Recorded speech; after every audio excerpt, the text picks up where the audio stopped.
Hello students, welcome back Chauhan coaching classes के YouTube channel पर आप लोगों का एक बार फिर से बहुत बहुत स्वागत है।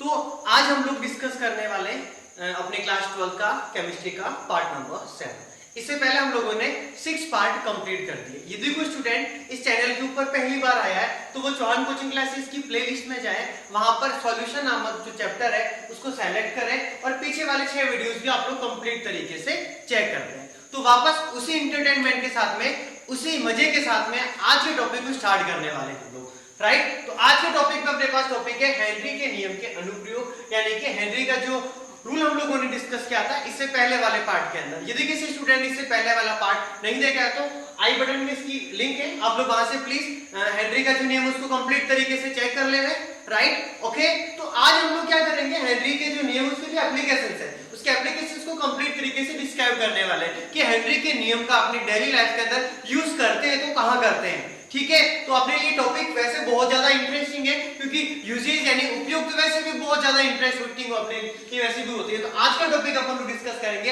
हेनरी के नियम के कुछ अनुप्रयोग से अपने पास। तो सबसे पहला जो अनुप्रयोग है वो क्या है कि कोल्ड ड्रिंक की जो बोतल है उसके अंदर CO2 गैस को पैक करते हैं। दूसरा इसका अपन लोग अनुप्रयोग पढ़ेंगे एनोक्सिया, जो कि बहुत इंपॉर्टेंट है, आरबीएससी के 2012 यानी कि 2012 के एग्जाम में भी क्वेश्चन आ रखा है। इसके बाद टॉपिक डिस्कस करेंगे स्टॉक वाला। तो आज की क्लास अपने लिए जो सबसे इंपॉर्टेंट होने वाली है ना, उसमें आज की क्लास में अपन लोग सिर्फ और सिर्फ हेनरी के नियम के एप्लीकेशंस डिस्कस करने वाले, राइट। तो चलो बात करते हैं सबसे इसका पहला अनुप्रयोग, और वो अपने पास कौन सा वाला है, कोल्ड ड्रिंक यानी कि शीतल पेय। शीतल पेय में CO2 को पैक करना, CO2 को पैक करना। तो चलो ये तो अपने लिए बहुत आसान है। इस टॉपिक को अपन एक बार थोड़ा प्रैक्टिकली डिस्कस करते हैं, फिर टॉपिक को अपन अपने इजीली अपने अकॉर्डिंग हैंडल करेंगे। शीतल पेय का मतलब होता है कोल्ड ड्रिंक। कोल्ड ड्रिंक आप सब लोगों ने देख रखी होगी, है ना, Thums Up, Limca, Pepsi, Coca Cola, वो सारे के सारे शीतल पेय के अकॉर्डिंग आते हैं, कोल्ड ड्रिंक के अंदर आते हैं। यदि आप लोग ठंडा पानी यूज कर रहे हो तो वो भी कोल्ड ड्रिंक के अकॉर्डिंग आ जाएगा, राइट। अब बात आती है CO2 गैस उसके अंदर पैक करनी है। तो अब इसका क्या मतलब हुआ, CO2 गैस मतलब किस प्रकार से पैक की जा रही है। तो आप लोग एक चीज का पूरा ध्यान रखना, कोल्ड ड्रिंक की जो बोतल होती है उसके अंदर आप लोग जैसी कोल्ड ड्रिंक पीते हो, आप लोगों को पता है ना कोल्ड ड्रिंक पीने के बाद क्या होता है। कोल्ड ड्रिंक पीने के बाद हमें बड़ी बड़ी सी डकार आती है।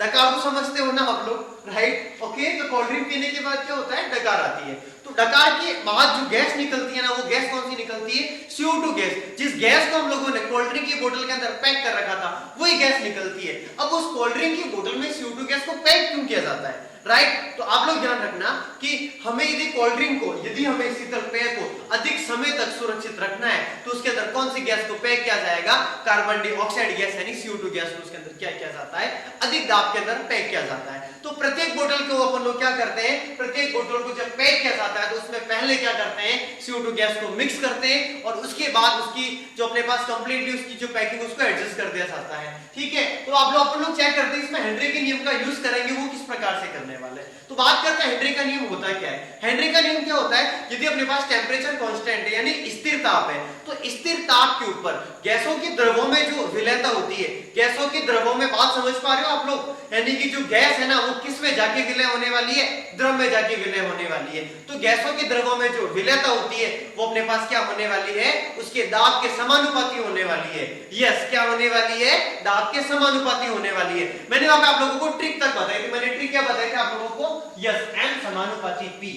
वहां पर M का मतलब क्या होता है अपने पास, गैसों की द्रवों में विलयता की मात्रा, और P का मतलब क्या होता था, प्रेशर होता था। तो अपन लोग क्या बोलेंगे वहां पर, गैसों की द्रवों में विलयता की मात्रा जो होती है उसके P यानी प्रेशर यानी दाब के कैसी होती है, समानुपाती होती है। वो नियम ही अपने पास क्या कहलाता है, हेनरी का नियम। यानी कि दाब का मान जितना ज्यादा होगा गैसों की द्रवों में विलयता भी उतनी क्या होने वाली है, यस, गैसों की द्रवों में विलयता भी क्या होने वाली है, अधिक होने वाली है। तो क्या क्या चाहता है कि अपने पास स्टार्ट के अंदर क्या होता है, शीतल पेय होता है, कोई भी कोल्ड ड्रिंक की अपने पास क्या होती है, बोतल होती है। अब सुनना ध्यान से, आगे वाला जो मैटर है वो क्या करने वाले हैं अपन लोग। आप लोग इमेजिन करें कि अपने पास क्या है, कोल्ड ड्रिंक की बोतल है, राइट। अब कोल्ड ड्रिंक की जो बोतल है उसके अंदर अपन लोग पहले क्या कर देते हैं, लिक्विड भर देते हैं यानी द्रव भर देते हैं।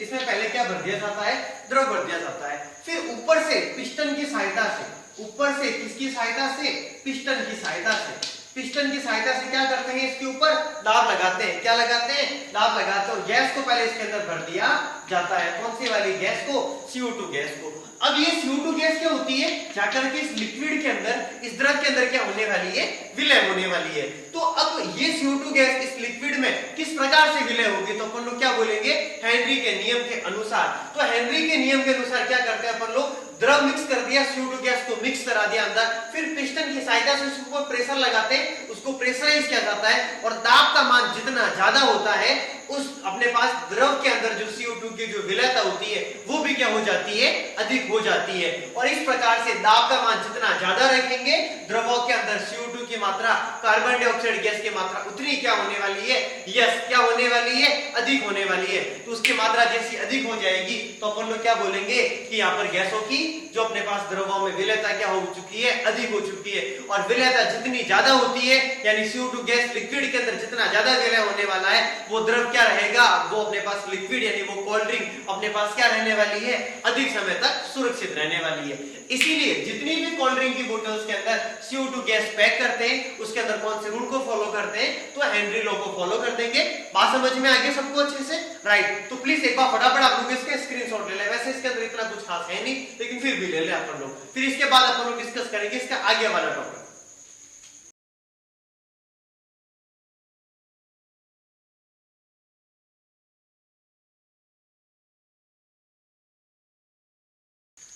हाँ, तो अभी अपन लोग बात करने वाले हैं इसके सेकंड एप्लीकेशन के बारे में, इसके दूसरे अनुप्रयोग के बारे में।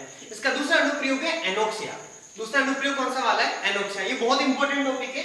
ये RBSE Rajasthan board of secondary education examination 2012 के अंदर एग्जाम में डायरेक्ट प्रश्न पूछा गया था, 1 नंबर का, 1 मार्क्स का। और एग्जाम में सीधा क्वेश्चन आया था, एनोक्सिया क्या है। ठीक है, तो टॉपिक बहुत इंपॉर्टेंट है, बी सीरियस होकर स्टडी करना है आप लोगों को।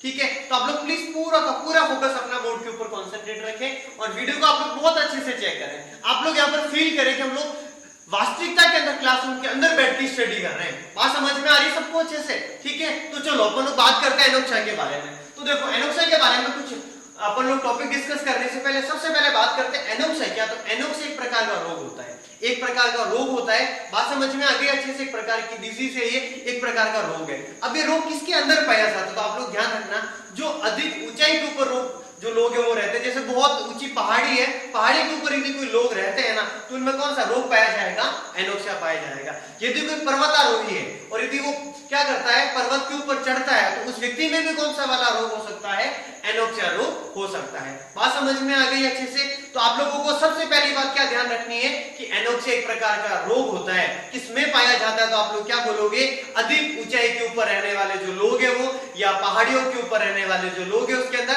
या फिर पर्वतारोही के अंदर। बात समझ में आ गई अच्छे से, वापस ध्यान रखें। या तो ये रोग किसके अंदर वो पाया जाता है, तो क्या बोलेंगे अपन लोग, या तो ये पाया जाता है अधिक ऊंचाई पर रहने वाले लोगों में, ये प्रकार का क्या है, रोग है। किसमें पाया जाता है, तो आप लोग क्या बोलने वाले हो, अधिक ऊंचाई पर रहने वाले लोग, या फिर पहाड़ियों पर, जैसे पहाड़ियों की भी ऊंचाई अधिक ही होती है, पहाड़ियों पर रहने वाले लोगों में, या फिर पर्वतारोहियों में, पर्वतारोहियों में, राइट। अब बात करते हैं ये रोग किस प्रकार से उत्पन्न होता है, इसकी क्या क्या कंडीशंस हो सकती है। ये रोग इन अधिक ऊंचाई पर रहने वाले लोगों में ही क्यों पाया जाता है, तो अपन लोग बात करते हैं, नॉर्मल एग्जांपल समझा रहा हूं, आप लोग प्लीज चेक करना। जैसे आप लोग इमेजिन करें कि अपने पास बहुत बड़ा क्या हो चुका है, कोई पर्वत है, ठीक है। अब एक कंडीशंस तो ये है, जो इसका भूमिगत सिरा है, भूमि के अंदर अपने पास मतलब कंप्लीट इसको स्पर्श कर रहा है, यानी कि नॉर्मल सतह वाला पार्ट हो गया जहां पे अपन लोग रहते हैं नॉर्मल तरीके से। ये इसकी पहाड़ी की ऊंचाई हो गई, पहाड़ी का ऊंचाई वाला स्थान हो गया, राइट। अब दोनों में कंपैरिजन करेंगे, तो आप लोग थोड़ा ध्यान रखना, यहाँ पर नीचे वाली कंडीशन है ना, यहाँ पर वायुमंडल का जो दाब होता है, वायुमंडल दाब, या फिर आप लोग ये कहते हैं वायु का दाब, क्या आप लोग कह दोगे, वायु का दाब, ठीक है। यहां पर वायु का दाब क्या होता है, तो अपन लोग क्या बोलेंगे, होंगे, अधिक होता है। नीचे वाले स्थानों के ऊपर वायु का दाब जो होता है वो कैसा होता है, अधिक होता है। और अधिक ऊंचाई के ऊपर जो वायु का दाब होगा वो वायु का दाब क्या हो जाएगा, वायु का दाब क्या हो जाएगा, यस। तो आप लोग क्या बोलोगे, वायु का दाब कम हो जाएगा। बात समझ में आ गई अच्छे से। तो आप लोगों को देखो पहले तो बेसिकली कॉन्सेप्ट क्लियर करने कि वास्तविकता के अंदर होता क्या है। तो आप लोग ध्यान रखोगे नॉर्मल जो सतह होती है ना, उस सतह के ऊपर जो अपने पास अर्थ होती है उसकी जो अपने पास उसकी जो होती है लहर, उसकी स्टेज के ऊपर की बात करें तो एयर का जो प्रेशर होता है, वायु का जो दाब होता है वो कैसा होता है, अधिक होता है। लेकिन जैसे जैसे ऊंचाई क्या होती है, बढ़ती है, जैसे जैसे ऊंचाई क्या होती जाती है, बढ़ती जाती है, वायु का दाब क्या होता जाता है, कम होता जाता है। बात समझ में आ गई अच्छे से। तो वापस कह रहा हूं मैं, प्लीज बात को समझे। सबसे इंपॉर्टेंट चीज यदि कोई है ना तो ये वाला बेसिक कॉन्सेप्ट है इसका, ठीक है। एनोक्सिया के अंदर तो आप लोग क्या कहने वाले हो कि एनोक्सिया किसके अंदर पाया जाता है, तो अधिक ऊंचाई पर रहने वाले लोगों में, या फिर पहाड़ियों पर रहने वाले लोग, या फिर पर्वतारोहियों में पाया जाता है, ठीक है। अपने पास बात करते हैं नीचे की जो कंडीशन होती है वहां पर वायु का जो दाब है वो कैसा होता है, अधिक होता है। लेकिन जैसे जैसे ऊंचाई बढ़ती है वैसे वैसे वायु का दाब भी क्या होता जाता है, कम होता जाता है। अब आप लोग फोकस करना, एक व्यक्ति है वो यहाँ पर खड़ा है किसी कंडीशन एक्स के अंदर, राइट। उसकी हेल्थ वगैरह बहुत अच्छी है, बहुत अधिक मोटा ताजा है। आप लोग देखो इसको आराम से चेक कर सकते हो कितना मोटा ताजा लग रहा है आप लोगों को, बड़े हैंडसम लग रहा है ये आप लोगों को, राइट। ओके, अब क्या करता है, इसके ऊपर चढ़ना स्टार्ट करता है, राइट। ऊपर चढ़ना स्टार्ट करता है और इस कंडीशन के ऊपर आ जाता है, यानी उसकी पहाड़ी की ऊंचाई वाली कंडीशन पे आ जाता है, राइट। अब आप लोग फोकस करना क्या होने वाला है, तो पहले जब ये कहां था, नीचे था तो इसके यहाँ पर जो वायु का दाब था वो कैसा था, अधिक था। अब आप लोग समझना, यहाँ पर अपन लोग यहाँ पर हेनरी का जो रूल है उसको इस्तेमाल करेंगे, लेकिन क्या बोलेंगे सुनना, गैसों के द्रवों में विलयता। अब यहाँ पर गैस कौन है, द्रव कौन है, वो बहुत इंपॉर्टेंट टॉपिक है, गैसों के द्रवों में विलयता। तो आप लोग ध्यान रखना, यहाँ पर गैस के रूप में जो काम आने वाली है ना वो O2 गैस यानी ऑक्सीजन काम आने वाली है। और यदि द्रव के रूप में यदि कोई काम आने वाला है तो वो अपना ब्लड यानी कि अपना रक्त का हीमोग्लोबिन काम आने वाला है, यानी ब्लड काम आने वाला है। किसकी किसमें विलयता होने वाली, तो आप लोग क्या बोलोगे, गैसों के द्रवों में विलयता। और यहाँ पर कौन है गैस, O2 की किसके अंदर विलयता, रक्त के हीमोग्लोबिन के अंदर। यानी कि ये पूरा अपने शरीर का जो फंडामेंटल स्ट्रक्चर कंप्लीट होने वाला है। जब कोई मानव शरीर यदि इस जगह पर खड़ा है तो इस जगह पर वायु का दाब कैसा होता है, अधिक होता है। वायु का दाब अधिक होता है तो गैसों के द्रवों में विलयता हेनरी के नियम के अनुसार अपने ऑक्सीजन गैस की जो विलयता होती है वो रक्त के अंदर कैसी होती है, हीमोग्लोबिन के अंदर कैसी होती है, तो आप लोग क्या बोलोगे, यस, अधिक होती है हेनरी के नियम के अनुसार, क्योंकि दाब का मान कैसा है, अधिक है। लेकिन जैसे जैसे ऊंचाई बढ़ती जाती है वैसे वैसे वायु का दाब क्या होता जाता है, यस, कम होता जाता है। और हेनरी के नियम के अनुसार शरीर में ऑक्सीजन की जो विलयता होती है रक्त के अंदर वो भी क्या होती जाती है, कम होती जाती है। यानी कि अपन लोग बात करें निचले सिरे के ऊपर तो रक्त के अंदर ऑक्सीजन की विलयता क्या होती है, हेनरी के अनुसार अधिक होती है। लेकिन अधिक ऊंचाई के ऊपर क्या हो जाती है, यस, रक्त के अंदर ऑक्सीजन की विलयता में कमी आ जाती है। और कमी आ जाने के कारण उस व्यक्ति के अंदर सोचने समझने की जो क्षमता होती है वो क्षीण हो जाती है, यानी सोचने समझने की क्षमता क्या हो जाती है, कमजोर हो जाती है। तो प्लीज ध्यान रखना अच्छे से इसके क्या क्या इफेक्ट पड़ते हैं जो।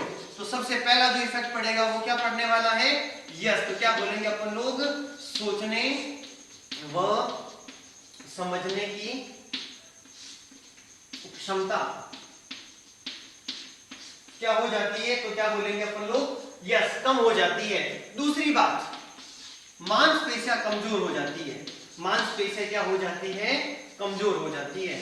मांसपेशियां कमजोर हो जाती है, मांसपेशियां कमजोर हो जाती है। और इसी को अपन लोग क्या कहते हैं, एनोक्सिया कहते हैं। इसी को अपन लोग क्या कहते हैं, एनोक्सिया कहते हैं। वापस पूरी बात को ध्यान से समझना। सबसे पहली बात, एनोक्सिया रोग किसके अंदर पाया जाता है, तो यस, आप लोग क्या बोलोगे, अधिक ऊंचाई पर रहने वाले लोग या फिर पर्वतारोही या पहाड़ियों पर विचरण करने वाले जो लोग हैं उसमें एनोक्सिया रोग पाया जाता है, राइट। अब बात करते हैं अपने कंप्लीट कॉन्सेप्ट की, ठीक है। अपने पास जो पृथ्वी की जो होती है ना सतह, यानी पहाड़ी के नीचे वाला सिरा, वहां पर वायु का दाब अधिक होता है। इस कारण हेनरी के नियम के अनुसार शरीर के अंदर जो रक्त होता है हीमोग्लोबिन में ऑक्सीजन की जो विलयता होती है वो भी क्या हो जाती है, अधिक हो जाती है। लेकिन जैसे जैसे ऊंचाई बढ़ती जाती है वैसे वैसे वायु के दाब में क्या आती है, यस, वायु के दाब में क्या आ जाती है, कमी आ जाती है। वायु के दाब में कमी आने से ऑक्सीजन की जो रक्त में विलेयता है उसमें भी क्या आ जाती है, कमी आ जाती है। इस कारण व्यक्ति में सोचने समझने की क्षमता क्या हो जाती है, क्षीण हो जाती है, सोचने समझने की क्षमता कम हो जाती है और मांसपेशियां क्या हो जाती है, कमजोर हो जाती है। मांसपेशियां क्या हो जाती है, कमजोर हो जाती है। और ये रोग ही अपने पास क्या कहलाता है, तो क्या बोलेंगे अपन लोग, एनोक्सिया कहलाता है। बात समझ में आ गई पूरी अच्छे से? यस, ये रोग ही अपने पास क्या कहलाता है, एनोक्सिया कहलाता है। आप लोग प्लीज एक बार फटाफट इसका स्क्रीनशॉट ले लें, फिर इसके आगे वाला टॉपिक डिस्कस करेंगे।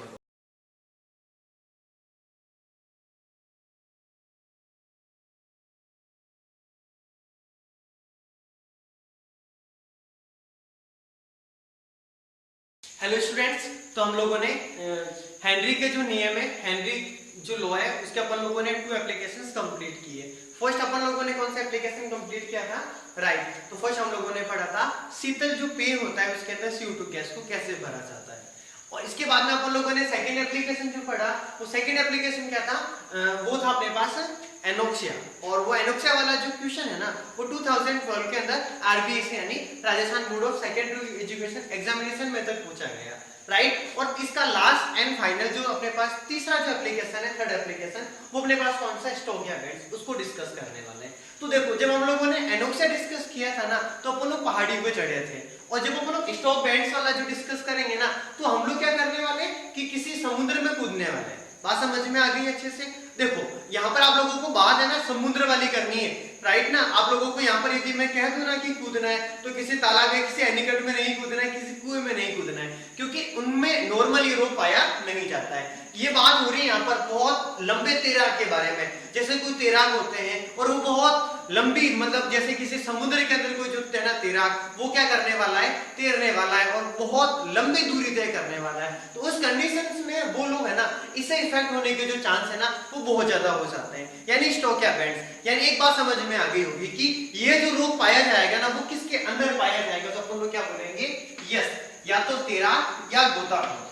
समुद्र के अंदर तैराक हो सकते हैं या फिर कौन हो सकते हैं, गोताखोर हो सकते हैं। गोताखोर का मतलब आप लोग समझ गए होंगे, समुद्र के अंदर जो यात्रा करने वाले होते हैं, समुद्र के अंदर जो तैरने वाले होते हैं, उनको अपन लोग क्या कहते हैं, गोताखोर, राइट। तो अब अपन लोग बात करने वाले किसके अंदर होना क्या वाला है। तो आप लोग क्या करें प्लीज, ये अपने पास क्या है, ये अपने पास नॉर्मल पृथ्वी की जो सतह है, लेकिन इसकी जल की सतह से नीचे जो स्तर है वो कौन सा वाला है, जल का स्तर, यानी ये पूरा समुद्र मान के चलो आप लोग, ये पूरा अपने पास कौन हो चुका है, समुद्र हो चुका है। तो मैंने आप लोगों को अभी जस्ट इससे पहले एक बात बताई थी कि यहाँ पर अपने पास जो दाब है ना, दाब वो ऊपर जाएंगे तो अपने पास वायु का जो दाब है उसके अंदर क्या होने वाली है, कमी होने वाली है। लेकिन जब नीचे की तरफ जाएंगे तो दाब के अंदर यानी प्रेशर के अंदर क्या होने वाली है, वृद्धि होने वाली है। बात समझ में आ गई अच्छे से? अब कोई गोताखोर या तैराक जैसे ही वो पानी में कूदेगा तो ऑब्वियसली 100% श्योर है, तैराक हमेशा ऐसे कूदता है, ऐसे, यानी ऊपर से कहां जाएगा, नीचे जाएगा, फिर वापस नीचे से ऊपर, यानी अप एंड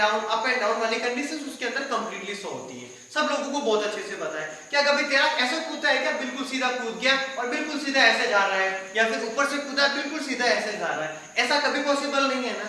यस, तैरने की जो स्पेसिफिक कंडीशंस जो होती है वो क्या होती है अपने पास कि ऊपर से क्या करेगा, नीचे की तरफ लगाएगा छलांग, फिर वापस अप, फिर वापस डाउन, वापस अप, वापस डाउन, इस प्रकार से तैरने वाली सिचुएशंस होती है। ठीक है, तो चलो अपन लोग बात करते हैं क्या होने वाला है। तैराक सबसे पहले क्या होने वाला है, ऊपर से कहां जाने वाला है, नीचे। ऊपर से किस तरफ जाने वाला है, नीचे जाने वाला है। तो आप लोग मुझे बताओ, दाब में क्या होने वाली है, यस, यानी प्रेशर में क्या होने वाली है, वृद्धि होने वाली है। दाब में क्या होने वाली है, वृद्धि होने वाली है। दाब में जैसे ही वृद्धि होगी तो अपने जो शरीर है, शरीर के अंदर क्या होता है, ठीक है, अपने पास जो शरीर है ना, शरीर के अंदर जो अपने पास रक्त है, रक्त के अंदर जो ऑक्सीजन की जो विलेयता उसमें क्या हो जाएगी, वृद्धि हो जाएगी। बात समझ में आ गई अच्छे से? यानी शरीर के अंदर जो अपने पास रक्त यानी हीमोग्लोबिन है, हीमोग्लोबिन में ऑक्सीजन की जो विलेयता होगी उसके अंदर क्या हो जाएगी, वृद्धि हो जाएगी। लेकिन ये वैसा वापस नीचे से ऊपर भी तो जाएगा।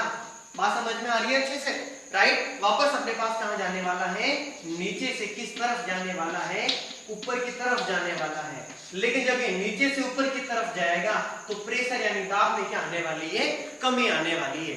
यस, दाब में क्या आने वाली है, कमी आने वाली है। जब दाब में कमी आएगी तो आप लोग मुझे बताओ विलेयता के अंदर भी हेनरी के नियम के अनुसार क्या आ जाएगी? यस, हेनरी के नियम के अनुसार उसकी विलेयता के अंदर क्या आ जाएगी?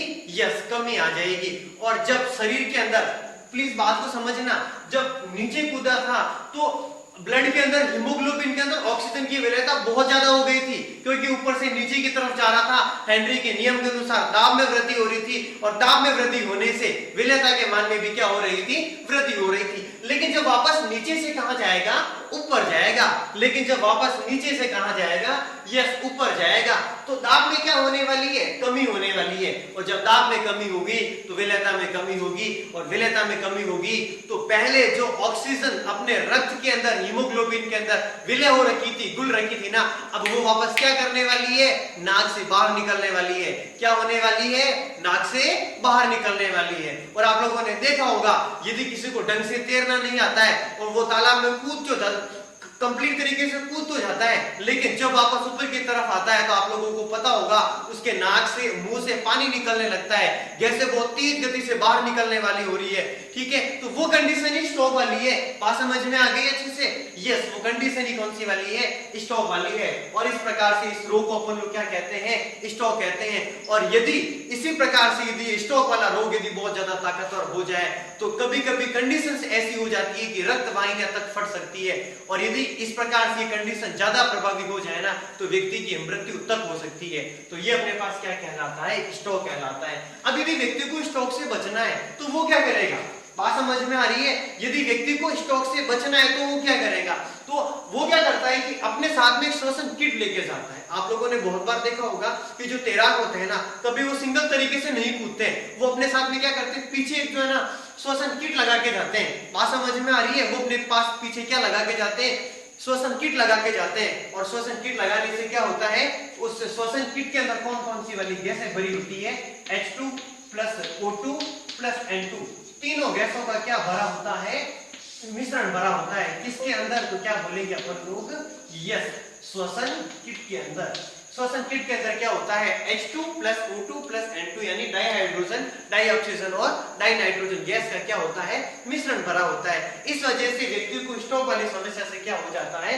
समाधान हो जाता है। और उसके शरीर के अंदर से जिस प्रकार से रक्त के बाहर निकलने वाली कंडीशंस होती है, सबका सोलाउस मतलब सबका जो सॉल्यूशन है वो हो जाता है। तो ये अपने पास क्या था? स्ट्रोक। स्ट्रोक से बचने के लिए क्या करेंगे? श्वसन किट का उपयोग करेंगे। तो ये हम लोगों ने स्ट्रोक के बारे में सारी की सारी बातें कंप्लीट तरीके से डिस्कस कर दी। आप लोग प्लीज एक बार फटाफट इसका स्क्रीनशॉट ले लें।